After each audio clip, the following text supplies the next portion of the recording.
যদি করে তাহলে সে বড় জুলুম করলো।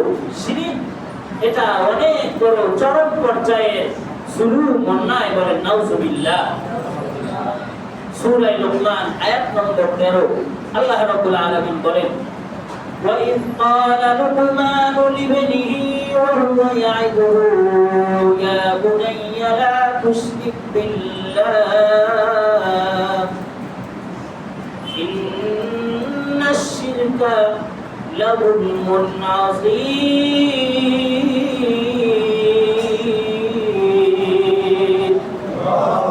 আর আওয়াজ দিয়ে বলেন আল্লাহু আকবার।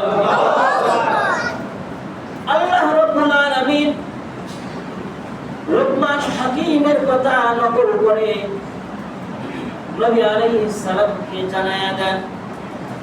লুকমান হাকিম তার সন্তানকে ওয়াজের ছলে উপদেশ দিয়ে বলেন, ইয়া বুনাইয়া লা তুশরিক বিল্লাহ, হে বৎস তুমি শিরক করিও না, আল্লাহর সাথে কাউকে সমকক্ষ সাব্যস্ত করিও না।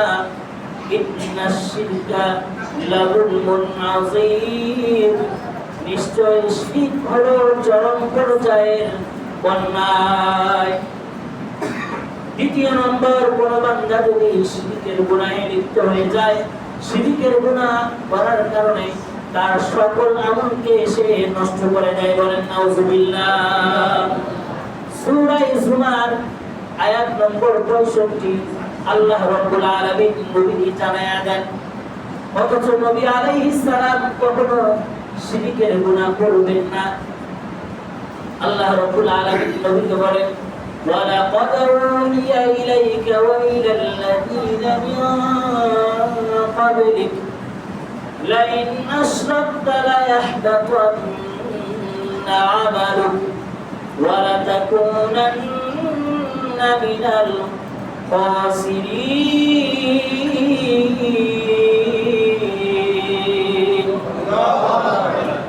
আল্লাহ রাব্বুল আলামিন প্রিয় হাবিব নবী আরবি সাল্লাল্লাহু আলাইহি ওয়াসাল্লামকে জানিয়ে দেন, আল্লাহ রাব্বুল আলামিন বলেন, ও রাসূল, আপনার পূর্বে যত নবী এবং রাসূল দুনিয়াতে এসেছিলেন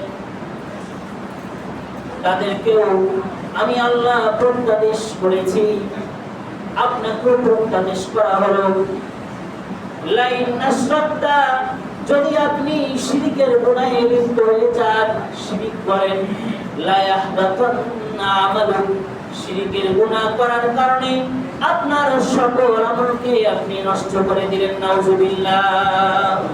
ওয়ালা তাকুনান্না মিনাল খাসিরিন, আর আপনি ক্ষতিগ্রস্তদের অন্তর্ভুক্ত হয়ে গেলেন, নাউজুবিল্লাহ।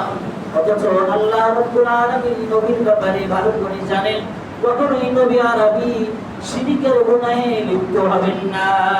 তাহলে আল্লাহ রাব্বুল আলামিন নবী আলাইহিস সালামকে সতর্ক করে বলছেন, ও রাসূল, আপনিও যদি শিরক করেন তাহলে এই শিরকের গুনাহ করার কারণে আপনি আপনার আমলকে নষ্ট করে দিলেন, ধ্বংস করে দিলেন, বলেন নাউজুবিল্লাহ।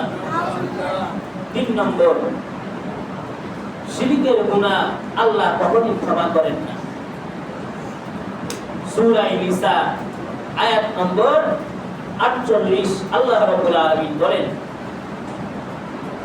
ইন্নাল্লাহা লা ইয়াগফিরু আন ইউশরাকা বিহি ওয়া ইয়াগফিরু মা দুনা যালিকা লিমান ইয়াশা।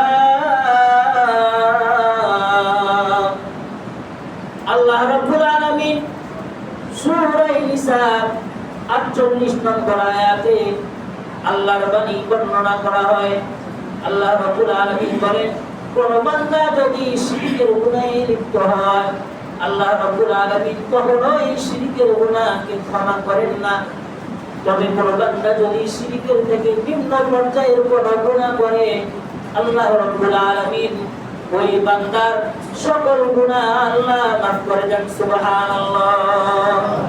এই আয়াতের ব্যাখ্যায় মুফাসসিরিন কিরাম লিখেছেন, কোন বান্দা যদি গুনাহ করতে করতে সমুদ্রের ফেনা পরিমাণ হয়ে যায়, অথবা কোনো বান্দা গুনাহ করতে করতে আসমান জমিন সমপরিমাণ গুনাহ হয়, আর এই বান্দার গুনাহের ভিতরে শিরকের গুনাহ না থাকে, আর ওই বান্দা যদি আল্লাহর কাছে তওবা করে, আল্লাহ রাব্বুল আলামিন শিরকের গুনাহ না থাকার কারণে এই সমুদ্রের ফেনা পরিমাণ সমপরিমাণ এই গুনাহ আল্লাহ রাব্বুল আলামিন মাফ করে দেন। সুবহানাল্লাহ।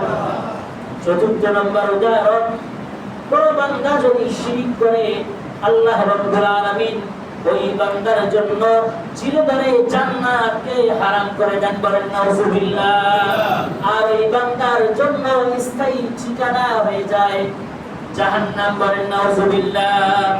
সূরাতুল মাইদা আয়াত নম্বর 72 আল্লাহ রাব্বুল আলামিন বান্দাকে জানায়া দেন, ইন্নাহু মান ইউশরিক বিল্লাহি ফাকাদ হারামাল্লাহু আলাইহিল জান্নাহ ওয়া মা'ওয়াহুন নার ওয়া মা লিয-যালিমিন মিন আনসার।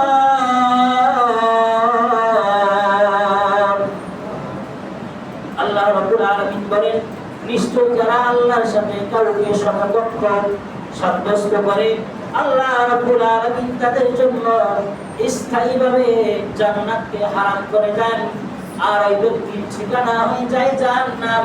আর আল্লাহ রাব্বুল আলামিন কোন জালিমের জন্য কোন সাহায্যকারী রাখেন নাই। বলেন নাউজুবিল্লাহ।